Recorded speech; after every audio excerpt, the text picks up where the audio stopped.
อ้าวสบายดีแบบเก่าพ่อแม่พี่น้อง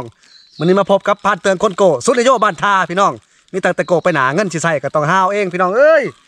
วันนี้เขาปลาหาอยู่หากินคือเก่าพี่น้องเอ้ยเนื่องจากพักผ่อนเมื่อวานนี่เนื่องจากว่าได้อาหารดี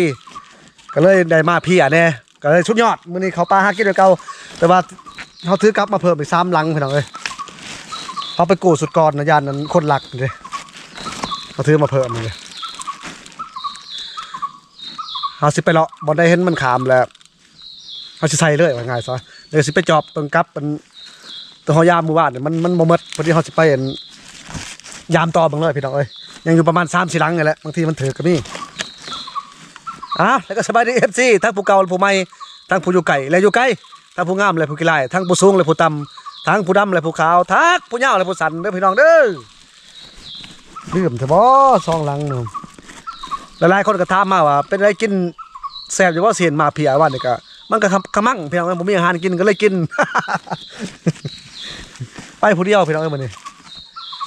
บ่ลืมดอกนี่คักเลยพี่น้องเอ้ยมันเป็นเหมือนซองเงินเส้นเลยนี่ซองได้สำนึงบ่ขาดพี่น้องนี่ไปผู้เดียวคือเก่าพี่น้องเอ้ยมื้อนี้ฮะ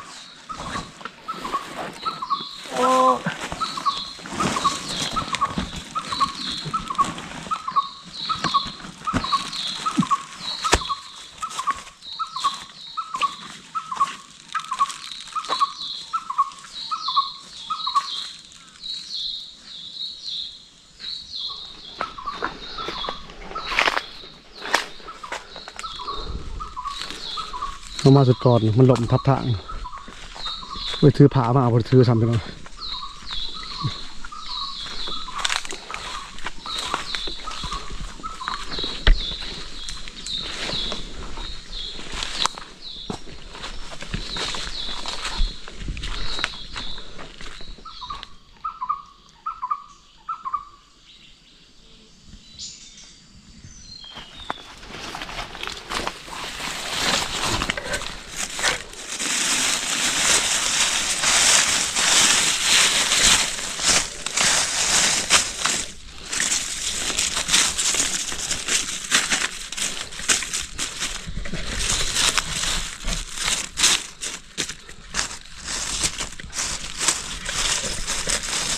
ชอบเลยการทำบ่ปลดอันตรายพี่น้องต้องปลดตัวนี้ก่อนใบไม้ร้ายกับบ่ไรก็คือ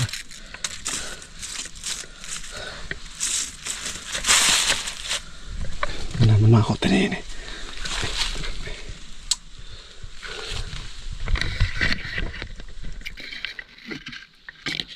ยาบึง3-4 ลังก็บ่เห็นพี่น้องยามันมีแต่สิเลาะไปต่อแล้วบัดเราถือมา3 ลังกันถ้าเขาเห็นมันขาดทางเขาใส่เลยเมื่อก่อนก็เขาได้อยู่ลุ่มหมดแล้ว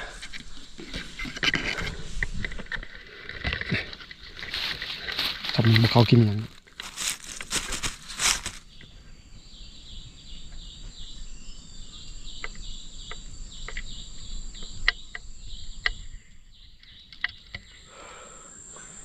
อย่างตามทางมาไอ้ใส่นกเขาเคียวไปหน่อย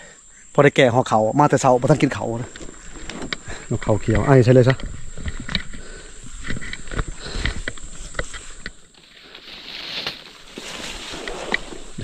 เขาเขียว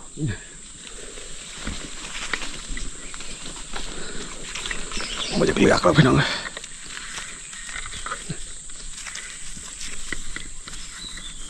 เขาเขียว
เฮาแจกกระหอกอยู่พุ่นแล้วบ่เข้าเพิ่นว่าเฮามาเลาะเบิ่งหมูมันขามบ่เห็นมันขามเลยแต่เถื่อแท้ๆมันขามสิเลาะเบิ่งแถวหลุมแหละ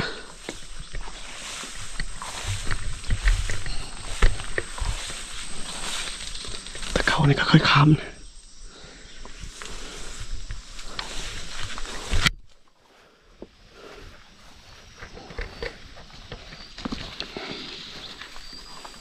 บ่เห็นเนาะ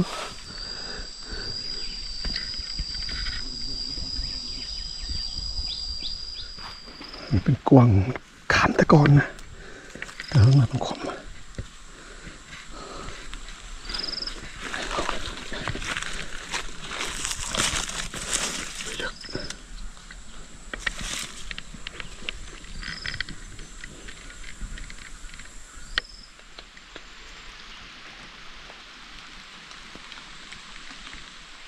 มันมาอะไรพี่น้องเอ้ยพลตายคักบัด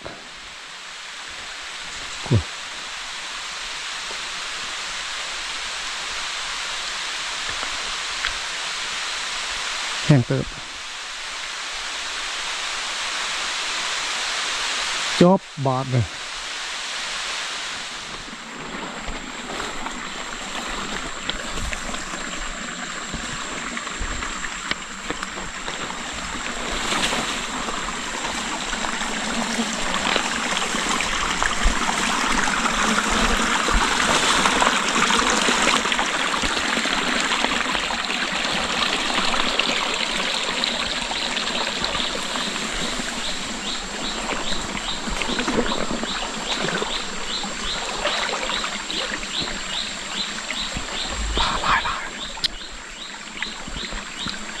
มันบกขามมันเขาหลอก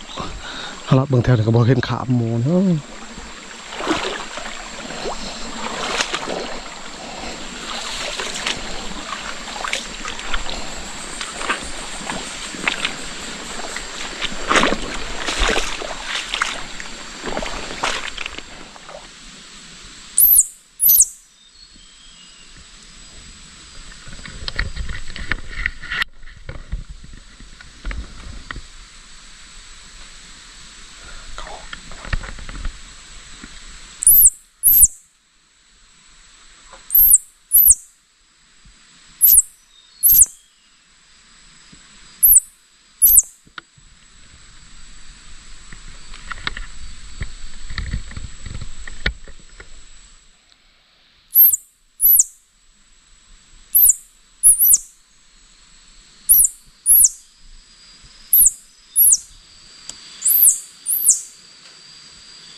จนเมื่อยไปน้องแถวนี้มันเป็นกระหอกดำไปน้องบางเขตเวียดนามเลยเขาเจียงทุกคนโอ้เขามาฮอตพี่เลยแต่เขาไอ้ใช่เลยตกบ่ผ่านดอกไก่แถวนี้เป็นกระหอกดำไปน้อง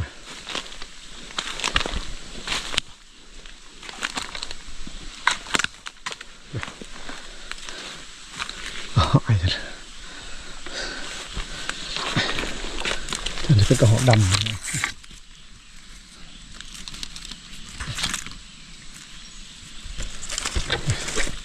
ถ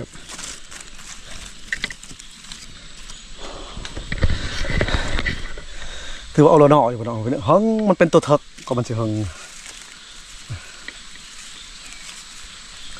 ตะบิดเขาเลาะเขาสิใส่อันกับโบเห็นหมูขามทางพี่น้องหรือว่ามันบ่ทันลงมากกับนี่สิเป็นเดือนเก่าเดือน10เดี๋ยวมันลงมากเถอะเขาก็สิเลาะไปเรื่อยๆพี่น้องถ้าเขาเห็นเขาก็ได้ใส่ถ้ามันใกล้เกินเขาก็บ่ใส่พี่น้องอันนี้ก็ใกล้เติบเป็นกันเลยจะหอกดำเลย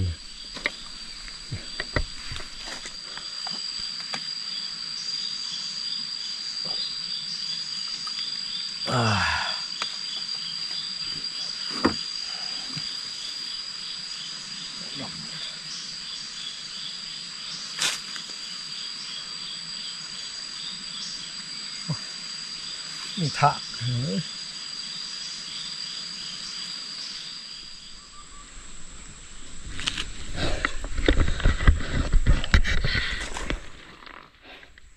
เขาหลอกขึ้นมาแต่หัวเฮ้ยขึ้นมาตัวถากร้อยถาก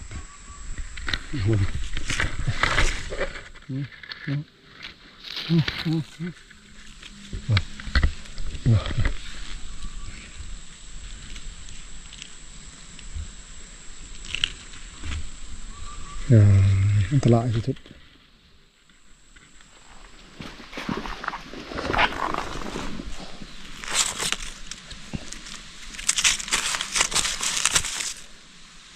เห็ดขับเลยเนาะกินเป็นยังไงเรื่องคือขับโอ้เห็ดขับ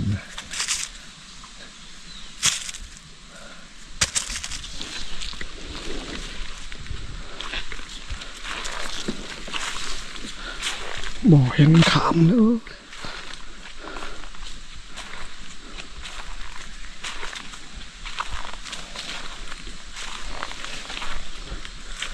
เขาหลอกขึ้นมาแต่หัวอยู่ไปเลยพี่น้อง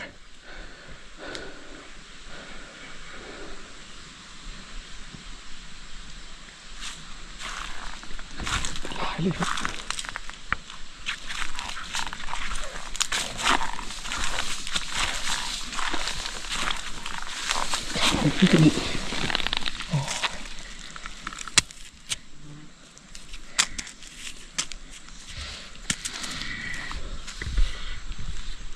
โอ้เหมือนหมายเลยพ่นไปน้อย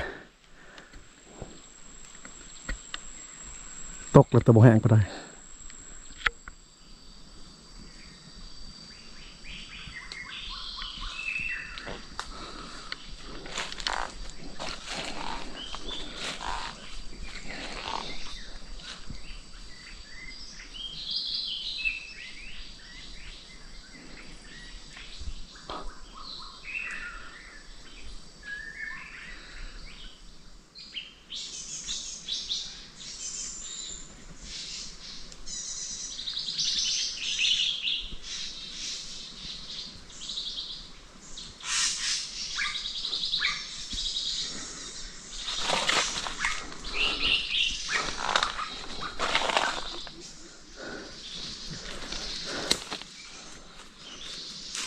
ไปจะคนคนเดียวไปหายังไงไปหากงใหม่หรือบ่พี่ใช้มันกระตั้งหรือบ่เจ้ามันกระตั้งมันปลาดถอยสงมานจะคนคนเดียวเลยฝนตกเลยไปกันลำบากไปหอดโผนหมูมันลงอยู่ก็เธอถึงจกมันเนอะเรามาไกลเติบพี่น้องเอากับมันอยู่ได้นกเลยกันได้ก็หอกนะบางหนึ่งเจอคนไปหากินถามเขาว่าคนบ้านประหลาดถามเขาแต่ว่าแถวนี้ยากคนยังมาไปด้วยแต่ว่ามีคนมาก็เจอกันในหนทางก็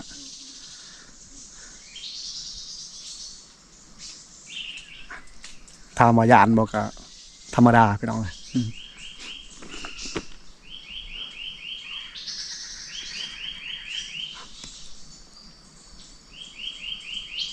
จะเราสิเลาะไปต่อไปต้องไปหาแก่ห่อเขาก่อนยิ้วเขาเลยเดี๋ยวนี้เพิ่นยางไปนี่แหละมันลงหมดเลยเข้ามามันบ่เฮ็ดสิมีกวางตัวเดียวดอกกวางใหญ่นะ เห็นบ่มันสดน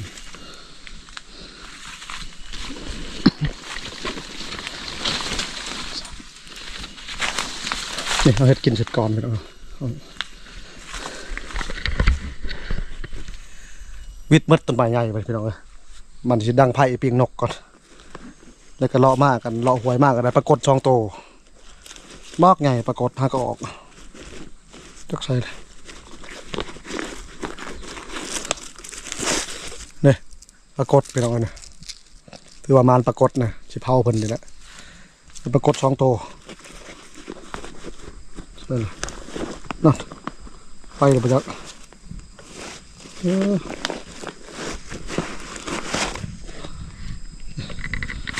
ผักชนิด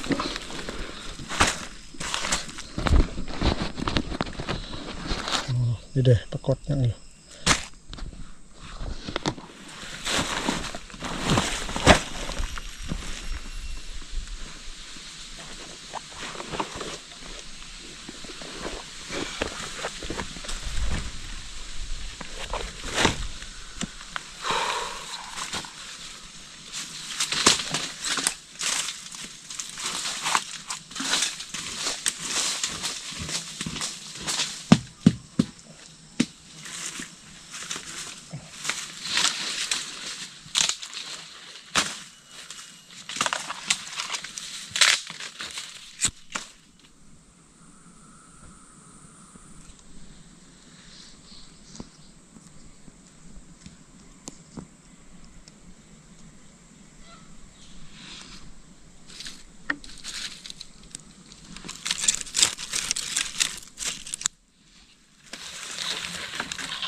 วัด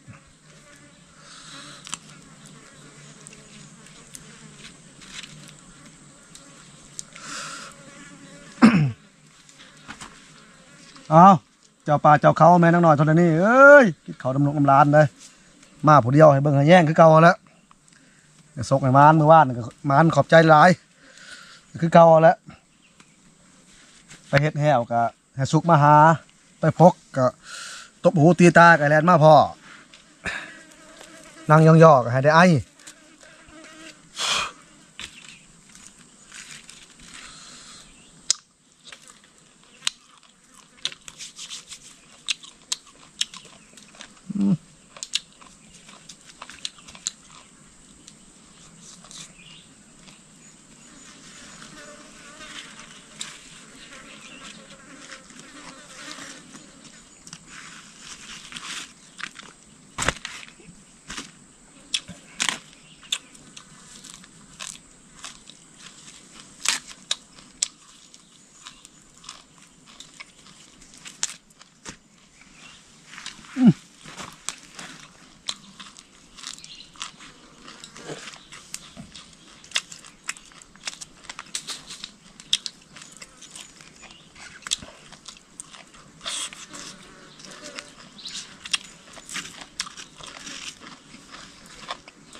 นี่พี่น้องหลายๆนี่หลายๆคนก็ถามมาว่าใบหูสร้างรสชาติมันเป็นยังไงผัดๆพร้อมที่ผัดๆหวานๆคักบ่เบื่อเฮากินนี่พวกคนก็หัวควันแต่จริงมันเป็นยาดีกระเพาะ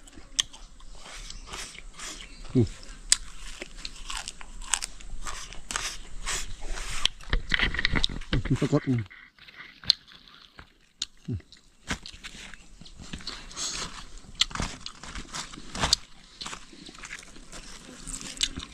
ปรากฏ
กระหอกบริกินเพียงกระหอก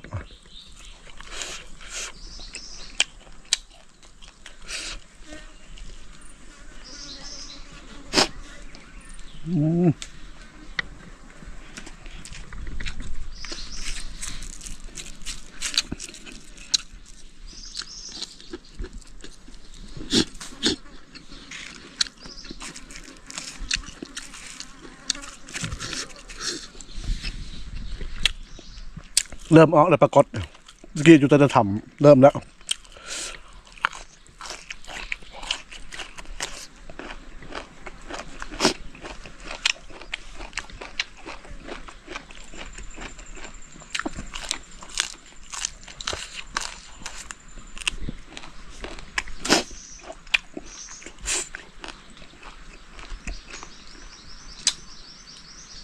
พ้นมากอ่ะ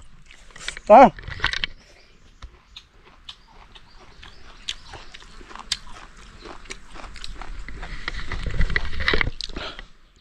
พ้นมากเลยคุณ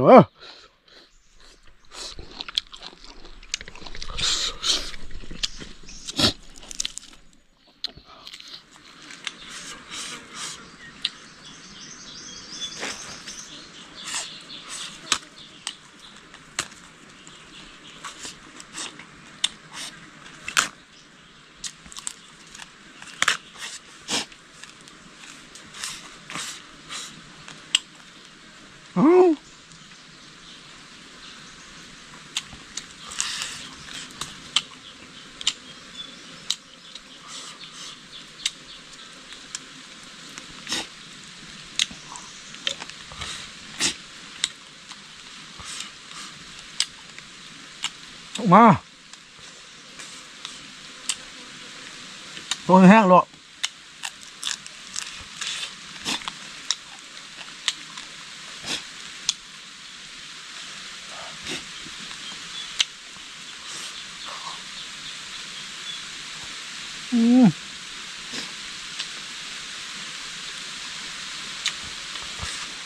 มาแล้วพี่น้องเอ้ยเขาก็บอกแล้วซ้ำพ้นนำเลย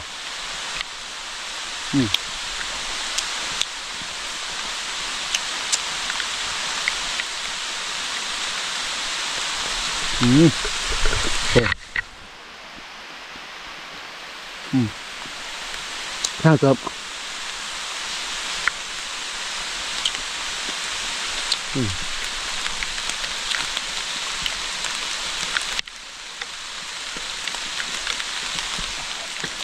โอ้ย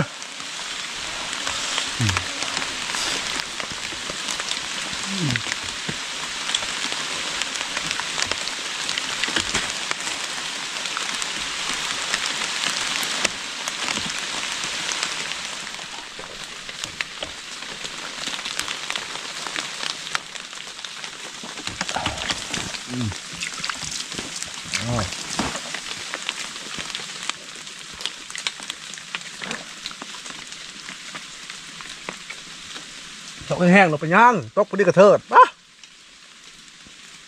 กินเขาวน้ำกับบ่ทัดไปน้องพลป๊ามาแล้ว